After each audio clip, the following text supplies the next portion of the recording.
Tingnan nyo, may sumagot ng Satanas. So nakatabi sila sa akin. Dito. Ayan. Diba? May time pumapalo siya ng malakas.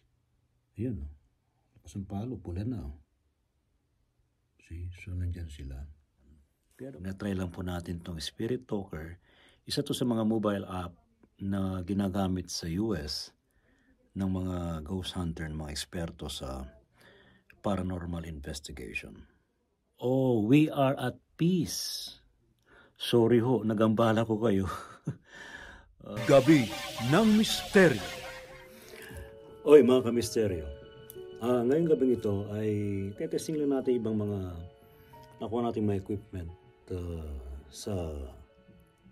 baka makapag-explore tayo, sama tayo sa ilang mga magagaling na mga ghost hunter, mga nag-explore. May dumating tayo ditong gadget. Ito yung tinatawag na electromagnetic field sensor device. Sabi ng mga ghost hunter, kapag umilaw daw dito at pumalo sa ganon, madidetect yung merong presence ng ghost, ng multo, ng spirit. Ako dito sa loob ng drama ng DCRH Drama Studio dito sa mismong booth, may nafe-feel tayo rito na presence, right? But they are not hostile. Ako I presume na yung mga nandito, yung mga dati na rin mga talents ng DCRH na sumakabilang buhay na. Alright, now, I can test this device kung talaga may presence sila. Right? So, i-on ko ito. Ito ang on. Yan. So, green pa lang siya, no? Pero tinan nyo, pumipintig na siya ng ganun. Lakas ng pintig. Oh, wow. Pero, itong EMF device, ano naman to kapag naidikit sa mga electronic gadgets or what, pwede siyang pumalo. Pero, kung wala talaga. Diba? Pero dito, may time na, dito nga kayo, lipat na rito. Yan papakita nga natin. Yan, iiwan natin dito. Malayo sa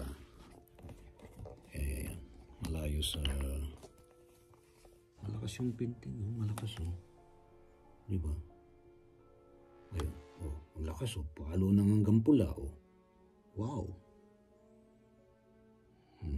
Nawawala, tapos pumapalo ng ganun, diba? Sige nga, i-try nyo nga uling pailawin. My presence. Lakas lakas ang palo Pero dito meron tumatabi dito, dito sa area na to meron kumakalabit sa akin dito kanina. So tetest ko. Okay, dali lang. Ito. Wala siya. Senator wala. Lipat na rito. Yun. May mga palo. Ayan. Nawala. Kanina malakas dito So lumipat sa kaliwa. Lipat na rito sa kanan. Ayan. Wala. Dito sa upuan. Yan. Wala rin. So nakatabi sila sa akin. Dito. Ayan. Diba? May time pumapalo siya ng malakas. Ayan. Lakas ng palo. Pula na. See? So nandyan sila. Pero kung ililipat ko ng area, lipat natin dito. Sa area. Kung papalo siya. Testing lang naman ito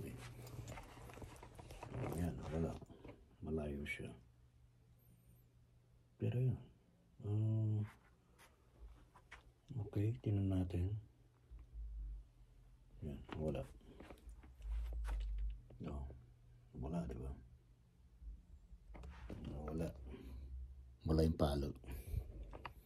0. Okay.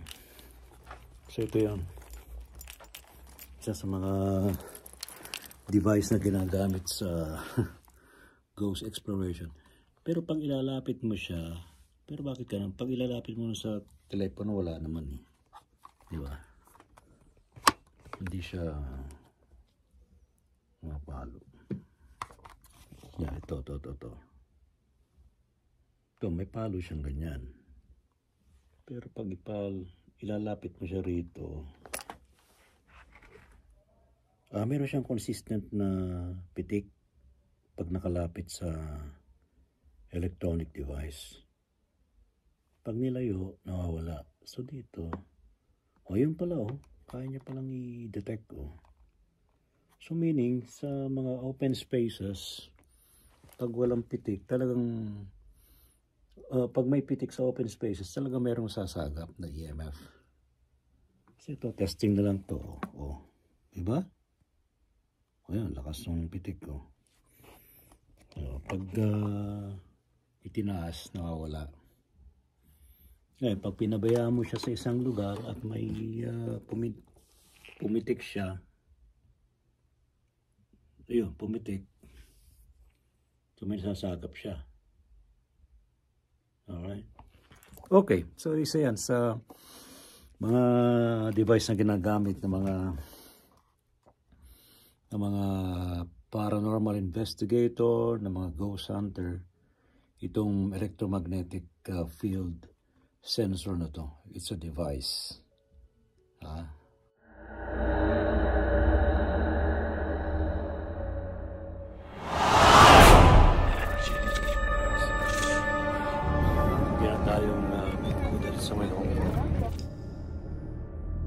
You can offer prayers.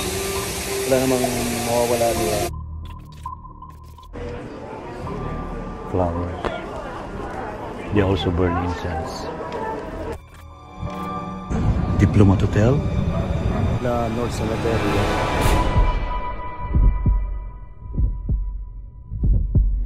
Certainly opened a portal to another dimension.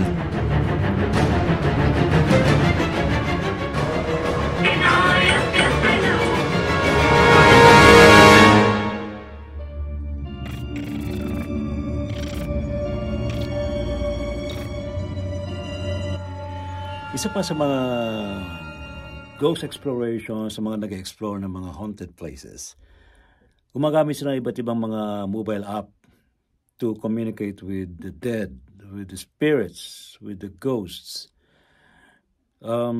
Iba ang gamit nila ay tawag ito, ghost tube, ano ba iba? Meron pang iba may isa pa na hindi ko na matandaan yung pangalan. Pero may natuklasan ako sa panonood ko rin sa iba pang mga vloggers, especially sa US, yung mga ghost hunter doon. Isang app na hindi siya ganun hindi siya ganun kaingay, but I think it's, hindi naman siguro perfect, hindi siya ganun ka-accurate, pero I think nagkakaroon din ng communication, no? Ito yun, pakita ko sa inyo. Ang tawag nila dito ay spirit talker. Although iba gumagamit ng necro ba yun? Necrophone. Pero ayaw kasi masyadong maingay Ito. Spirit talker. Itong spirit talker, i-on mo lang dito. Yan, naka-on na siya. So, ayan. Pumipintig na yung may red light sa kaliwa. Nag-i-scan na siya. Now, itetesting natin dito sa loob mismo ng drama booth ng DZRH. Kung meron nga ba na pwede makipag-communicate sa atin. Alright, meron bang spirit dito sa loob? Baka pwedeng magsalita rito sa spirit talker natin. Ito. Alright. So wala pa. Walang respond. Pero kanina meron akong nararamdaman eh. To confirm na may presence. Kasi sa paranormal investigation, lalo pang mga psychic, mga sensitive, makakaramdam yan eh. Mga clairvoyant makakita. Pero gumagamit nga ng device yung mga ghost hunter, mga paranormal investigator to confirm, to validate yung kanilang nararamdaman, yung kanilang nakikita. I don't know kung nandito pa yung... Well, I think nandito naman sila. Huwag kayo mahihiya. Ito, spirit talker. Pwede kayong mausap dito. Tingnan natin. Okay, tingnan natin. Sino ba yung nandito sa loob? Meron ba dito sa loob ng drama studio? Oh, we are at peace. Sorry ho, nagambala ko kayo. We are at peace, sabi niya. So, sino po itong kausap ko ngayon? Pasensya na po at nagambala ko po kayo. I know you are at peace here. Sino po? Baka kilala rin po namin kung sino po kayo. Salamat po sa pagsagot. Sabi dito, we are at peace. Nakagambala. Sorry po, nagambala ko po kayo, pero ano lang naman po ito eh. Ginagampanan ko rin po yung aking trabaho as a paranormal researcher, di ba? And author. Okay. Sige po, sagot lang po kung sino po. Gusto ko lang pong malaman kung sino po or any name na malalaman ko kung sino po yun nandito. Sige po, pasensya na po sa istorbo. I know you are at peace here. Sige po. Sino po? Sino po yung pwedeng sumagot? Anytime, pwede po. Using this spirit talker. This is more accurate para sa akin than any other app. Oh, 1970s. 1970s. Sino yung 1970s? Not sure about that. 1970s. Sinong 1970s na nandito? Meaning kapag 1970s, medyo may edad na, di ba? Ako, pinanganak ako sa mundong ito, 1968. So, halos, di ba? Sino po? Sagot lang po rito sa spirit talker. Hindi naman po ako magtatagal. I know you are all at peace. Salamat po sa pagtugon. Ayan. Na-try lang po natin tong spirit talker. Isa to sa mga mobile app na ginagamit sa US ng mga ghost hunter, ng mga eksperto sa paranormal investigation. Kung bakit? Kasi hindi siya masyadong maingay, kaya itong mas gusto ko I think this one is better than any other mobile app. Although hindi naman talaga siya ganun 100% na accurate. No? Okay, sino pwedeng sumagot? Okay, ang tanong ko po, sino po ang nandito? Any name na nandito po sa loob ng drama studio? Sino po? Alright. Many other souls. So marami po kayo rito. Yeah, many other souls. So marami po. Marami po kayo. Mga ilan po, ilan po kayo nandito? Mga ilan po? Ilan po kayo dito sa loob? Ito po, pwede po kayong sumagot dito. Pasensya na po sa istorbo, sinasabi nga nila we are at peace. Inaami ko po na istorbo ko po kayo. Sorry po. So, ilan po? Ilan? How many? How many are souls here inside this room with me? How many? Ilan? How many? Any number. How many are souls here? You said many other souls. So many souls are here. So how many souls are here inside this room? Ayan. Just trying to para makuha ko yung accuracy nitong spirit talker na to. It's a mobile. Hindi po ito laruan ha. Laro mga kids dyan. Hindi laruan. Blonde hair. Blonde hair. Sino yung blonde hair na nandito? Sino yung blonde hair na nandito? Any name of the blonde hair? Sino kayang drama talent ng blonde hair?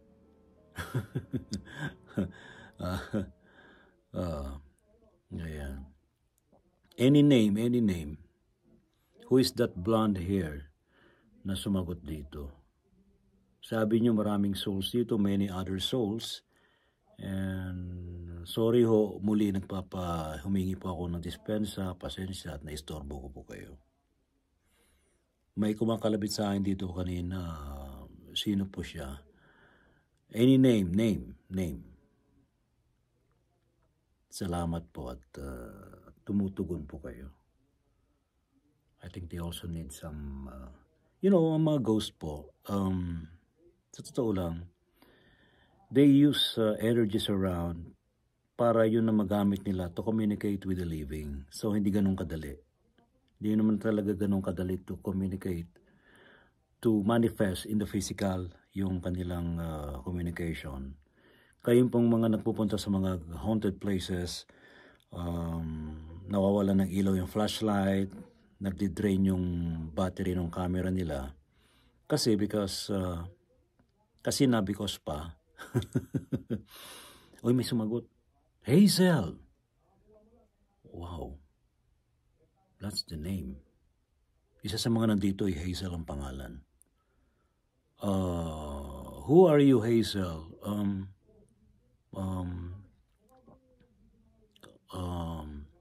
Soul? Kaluluwa? Bata? Adult? Or child? Or kid? Who are you, Hazel? Bata? Matanda? Sa bagay, babae naman pala Hazel. Ayan.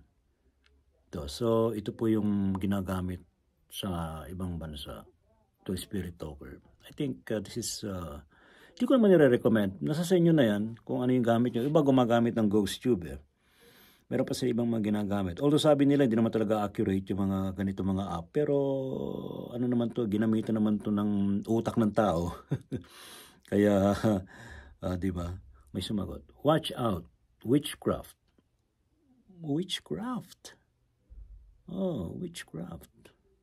Kulam. Kulam. Alright.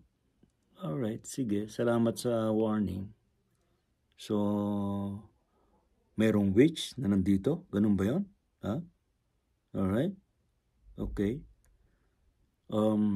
Who is Hazel? Bata, matanda? What? Sino yung Hazel? Okay. Wala. So, ito. I think it's about time to end this vlog. Natesting na natin itong spirit talker. Salamat sa mga nagpaunlak na makasagot sa ating tanong. And thank you so much to all of you. And rest in peace sa inyo lahat. And Saint Michael will be here. I will offer prayer. Kung sinong gusto nang sumama sa langit, kung sino bang sumama kay Saint Michael, just go. Salamat sa inyong lahat. So ito po, ito yung spirit talker na mobile app, how to communicate with, they use this to communicate with the spirits. Alright? Sa ating mga kamisteryo, salamat sa inyong pagtutok. More vlogs ang ating gagawin using some gadget. Tingnan nyo, may sumagot ng satanas. Ayan, hindi tayo matatakot dyan. Alright? See you guys. And salamat sa mga tumugon dito. And sa mga nagva-vlog and of course sa mga nagpupunta sa mga haunted places, don't forget to offer prayers sa mga namayapa na. Alright, salamat sa inyo. Anong pagkakaiba daw ho yung mediumship sa sinasapian? Talagayang kababalaghan, pananaliksik sa kapangyarihan ng isipan, pagpapakita ng mga nilalang, inyong matutunghayan sa Gabi ng Misteryo. Kasama si Ray Sibayan tuwing Sabado, alas 10 ng gabi sa DZRH Radio, DZRH TV at DZRH Online. Gabi ng Misteryo.